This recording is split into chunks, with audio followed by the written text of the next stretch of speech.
Good morning. Welcome to the daily vlog about unsung heroes. If you're wondering what cup I'm drinking from today, it's one that says Chicago on it. There's a reason for that. While I was serving as president of the Kentucky Baptist Convention, Dr. Doug Williams invited me to go along on one of their vision tours up to Chicago, where we got to meet with church planters and missionaries there in the Chicago area. And it was an interesting time. And so when I use that mug, I remember those church plants and the people that I met there and pray for our brethren in Chicago. Well, we're continuing along our study of unsung heroes. And today I'm going to talk about an unsung hero who forgot and then remembered. That may sound a little funny, but I think it'll become clear as we got along. You know, we talk about all this time of people who did everything right, or at least most everything right. We talk about them in the Bible, but you know, sometimes the unsung heroes don't always get it exactly right. So today we're talking about Pharaoh's cupbearer. We don't even know what his name was, but we know he was a cupbearer for Pharaoh. And it's part of the Joseph story, a person that does get a lot of attention from the Bible. If you remember the Joseph story, his brothers sold him to slavery down to Egypt. He was in Potiphar's house and got accused of rape, got thrown into jail. And so he's sitting in prison. And in that time in prison, in Genesis chapter 40, he runs into a couple of guys that also got thrown into prison. They were the cupbearer and the baker for Pharaoh, and they had gotten in trouble with Pharaoh, you know, and the cupbearer was the one that tasted his wine, make sure it wasn't poison, that kind of stuff.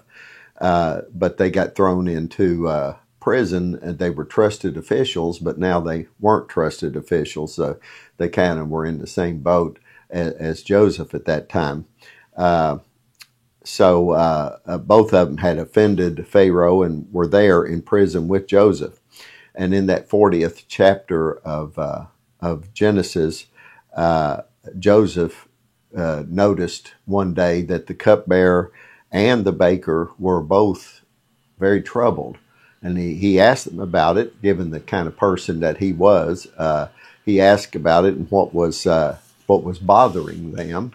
And they had both had dreams, and they couldn't figure out what the dreams meant. So the baker's dream. So Joseph, having been a person that that the Lord worked through and talked through, he could interpret these dreams.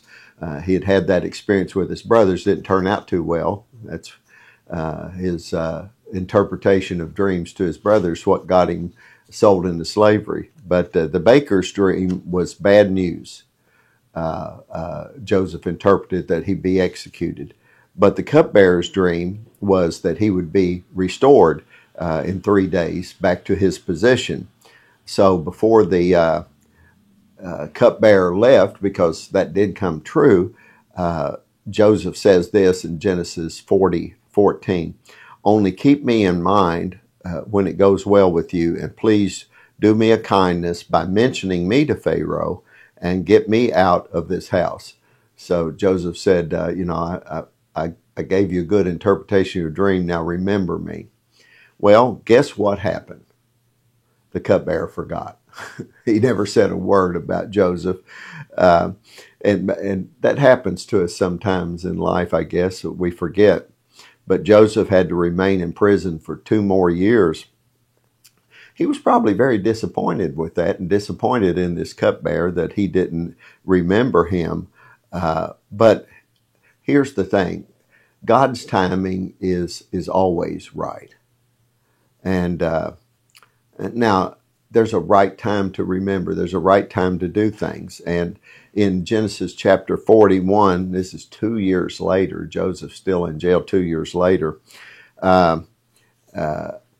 the Pharaoh had a dream that could not be could not be interpreted. And so all of a sudden, this cupbearer wakes up, in chapter 41, verse 9. Then the chief cupbearer spoke to Pharaoh, saying, I would make mention today of my own offenses. Saying that there was something that he failed to do that he should have done.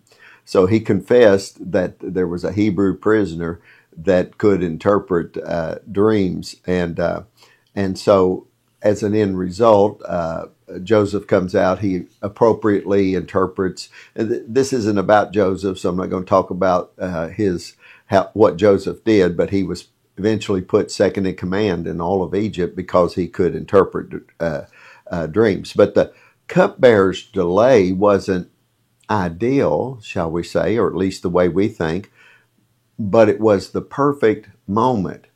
If Joseph had been released at the time when the cupbearer got out, there would not have been a dream that Pharaoh was having that needed to be interpreted. So this is all in God's timing. So in a sense, this cupbearer is an unsung hero in that he fit what he did within God's timing. He's not a prophet. He's not a saint. He forgot. That is true. But he remembered and he played his role in what God was doing. What can we learn from that story, for us today? Well, God's timing is always perfect. Even when people fail us, God is still in control. Joseph wasn't released on the cupbearer schedule. He was released on God's schedule. Another thing to learn from this is that God can use anybody. Even those people who forget, even those people who don't quite do things exactly right. He wasn't a man of faith, that cupbearer wasn't, but God still used him for a greater purpose. And also, our words matter is something that we can see from this story. One act of remembrance on the part of that cupbearer, even though he was silent when he shouldn't have been, but it was a manner in which God saved all of Egypt from the famine that was to come. So maybe you like Joseph in this story, and you might feel forgotten sometimes, but and that nobody notices you or pays attention to what you've done. But God's timing is still in effect there. But maybe you're the one who forgot, like the cupbearer, the one who should have helped but didn't help. Well, the good news is this: God's plan is bigger than our human failure, and if we will remember, God can still use us even though we may have forgotten. So today, kind of ask yourself this question: who do I need to remember that I've forgotten? Who needs an encouraging word or a prayer and a helping hand from me?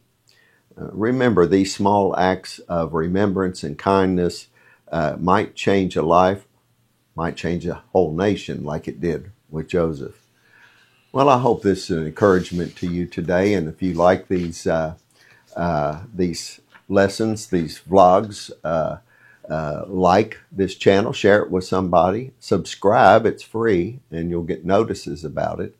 If you want to know more about Tim Searcy Ministries, just go to timsearcyministries.com on the web. God bless you. Have a good day.